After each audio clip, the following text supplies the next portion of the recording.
اچھا، اب اس کے بعد جب مینٹل میں گئے تو وہ جو اوپر والا حصہ ہے جو کہ قدرے سخت ہے اور اس کے نیچے جو ہے وہ بہت زیادہ گیسیس اور ٹیمپریچر والا حصہ ہے، تو وہ اس اوپر والے حصے کو تھوڑا سا ہلاتا رہتا ہے. اب وہ جو حصہ ہے وہ کہلاتا ہے ٹیکٹونک پلیٹس.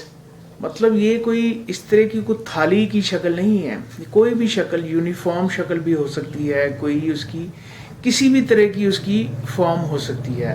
کہا یہ جاتا ہے، خیال یہ ہے سائنسدانوں کا، کہ کئی ملین سال پہلے زمین کی سرفیس کے اوپر جو کانٹیننٹس ہیں وہ ایک ہی حصے میں ہوا کرتے تھے، لیکن ان ٹیکٹونک پلیٹس کے تھوڑا تھوڑا ہلنے کی وجہ سے، یہ ہلنا جو ہے مطلب ایسے نہیں ہے کہ آپ کو، اگر آپ بالکل سٹل فیل کریں، بالکل زمین پہ جو ہے وہ رک کے کھڑے ہو جائیں تو آپ کو زمین ہلتی بھی نظر نہیں آتی. یہ جو ہلنا ہے اس کا، یہ سالوں بعد، مطلب سالوں میں جو ہے وہ تھوڑا سا اکر ہوتا ہے، وہ آپ کو ایسا ہمیں نظر نہیں آتا یا فیل نہیں ہوتا، لیکن وہ فیکٹر اس کے اندر ایک جو ہے چل رہا ہے، نیچے سے گیسز ہیں، پریشر ہے، اور وہ اس ٹیکٹونکس کو ہلا رہا ہے. تو کہا یہ جاتا ہے کہ ملینز آف ایئرس پہلے یہ جو کانٹیننٹس ہیں یہ سارے ایک ہی ہوا کرتے تھے، لیکن ان کے نیچے جو ٹیکٹک پلیٹس ہیں ان کے ہلنے سے جو ہے وہ آہستہ آہستہ آہستہ آہستہ وہ جو حصے ہیں وہ علیحدہ ہوتے گئے. امریکہ علیحدہ ہو گیا، یا جو ہے وہ یورپ کا حصہ، یا نیچے افریقہ کا حصہ، یا ادھر ایشیا ہے، یا نیچے چھوٹے چھوٹے آسٹریلیا، نیوزی لینڈ ہے، یا بے شمار چھوٹے چھوٹے آئی لینڈس ہیں، پھر اوپر رشیا ہے. تو یہ ساری چیزیں جو ہیں یہ ٹیکٹونک پلیٹس کے ہلنے کی وجہ سے ہوئی ہیں، اور اس گیس کی وجہ سے جو نیچے بے شمار انرجی ہے اس کے اندر، اس کی وجہ سے جب وہ ٹیکٹک پلیٹس ہلتی ہیں، ان ٹیکٹک پلیٹس کا جو ابرپٹ ہلنا ہے. اچھا، اس کو آپ اس طرح سے بھی دیکھ سکتے ہیں کہ جیسے دو بکس ہیں، آپ ان کو جو ہے وہ ایک دوسرے کے ساتھ رکھتے ہیں اور ان کو دباتے ہیں ایک دوسرے کے ساتھ، تو وہ کس طرح سے دبتی ہیں یا کیا فارمیشن بنتی ہے. یا اسی طرح آپ یہ کہہ سکتے ہیں جی کہ آپ ایک کلوزڈ جگہ پہ، کلوز بند حصے میں اگر دو بکس کو یا دو پلیٹس کو یا دو پتھروں کو رکھ کے اب آپ نے دبانا نہیں ہے، ایک دوسرے سے پرے کرنا ہے. تو یہ در حقیقت اسی طرح کی جو ہے وہ فیکٹرز ہوتے ہیں کہ ان کی ٹیکٹک پلیٹس کی حرکات سے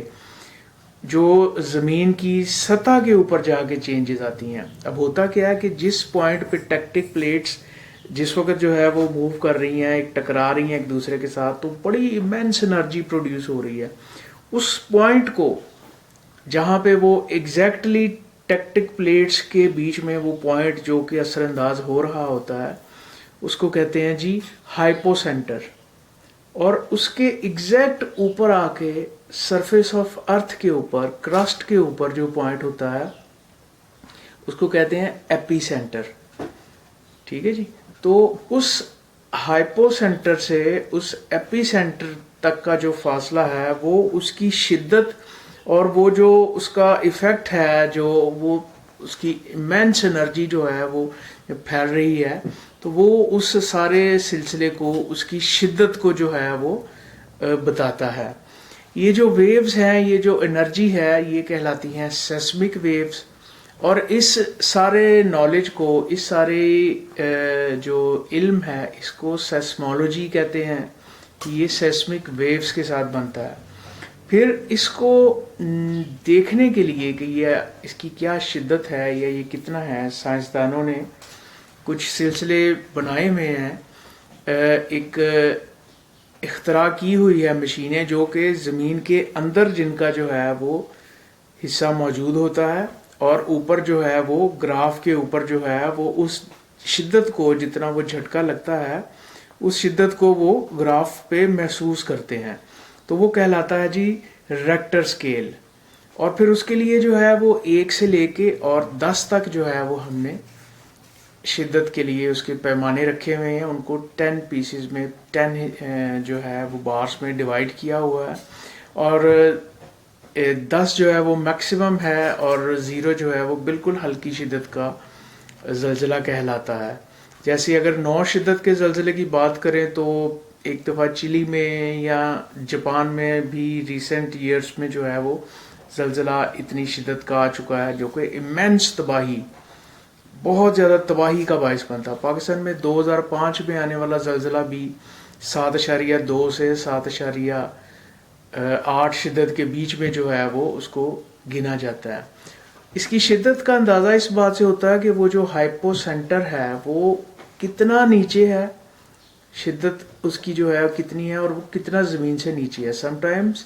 شدت جو ہے وہ اتنی زیادہ نظر نہیں آتی لیکن تباہی بہت ہوتی ہے. تو اس کا جو رزلٹ ہوتا ہے وہ اس لیے ہوتا ہے کہ وہ جو ہائپو سینٹر ہے وہ اس سرفیس سے، کرسٹ سے، اس کا جو ڈسٹنس ہے وہ کافی کم ہوتا ہے. اچھا، یہاں پہ جو ہے وہ ایک چیز اور بھی ہے کہ یہ جو قدرتی آفات ہیں، یا جیسے ہم نے ذکر کیا تھا پہلے طوفانوں کا یا زلزلے کا، تو یہ بینگ مسلمز جو ہیں وہ ہر وقت ہمارے ذہن میں ہونا چاہیے کہ یہ اللہ میاں کی طرف سے ہی ہونے والے مظہر ہیں، اور ہمیں جو ہے یہ آخرت کی اور موت کی، رب کی یاد دلانے والے مظہر ہیں. آپ کو پتہ ہے کہ کہا گیا ہے کہ موت ایک ایسی شے ہے جو کہ دنیا کی لذتوں کو ختم کر دیتی ہے، اکثر اسے یاد کیا کریں. تو اس طرح کے جو مظاہر ہیں وہ نارمل دنیا داری میں ہم اتنے بزی ہو جاتے ہیں تو ایک لمحے کے لیے ہمیں ایک جھٹکا ملتا ہے کہ جی ہم واپس اپنے رب کی طرف لوٹ کے جانے والے ہیں. اور اس کو جو ہے، اس ٹپیکل موضوع کو جو ہے وہ سورہ زلزال میں 99 سورہ ہے قرآن پاک کی، اس میں جو ہے وہ ایکسپلین بھی کیا گیا ہے کہ ان آیات کا مفہوم اگر میں عرض کر سکوں تو وہ اس طرح سے ہے کہ جب زمین جو ہے وہ اپنی پوری شدت کے ساتھ ہلا دی جائے گی اور جو کچھ اس کے اندر ہوگا وہ باہر رکھ دے گی، تو لوگ پوچھیں گے کہ یہ کیا ہو رہا ہے، اس زمین کو کیا ہو رہا ہے؟ تو یہ تمہارا مالک ہے یا جو تمہارا رب ہے، اللہ تعالیٰ ہے، یہ اس کے حکم سے ایسا ہو رہا ہے. تو اٹ مینس کہ یہ ساری چیزیں جو قدرتی آفات ہیں یا یہ ساری مظہر ہیں، یہ بینگ مسلم بھی اور انسان بھی ہمیں یہ پتہ ہے کہ یہ ہمارا جو الٹیمیٹ کریٹر ہے یہ اس کے پیدا کرتا ہے، اور ہمیں جو ہے وہ اسی کی طرف لوٹ کے جانا ہے اور اپنے اینڈ کو، اپنے آخرت کو ہمیشہ ہمیں اس سے یاد رکھنا ہے، یاد دہانی ہے. تو بڑے مختصر ٹائم میں کوشش کی ہے میں نے اس کو جو ہے وہ چیزوں کو وائنڈ اپ کرنے کی، بتانے کی آپ کو.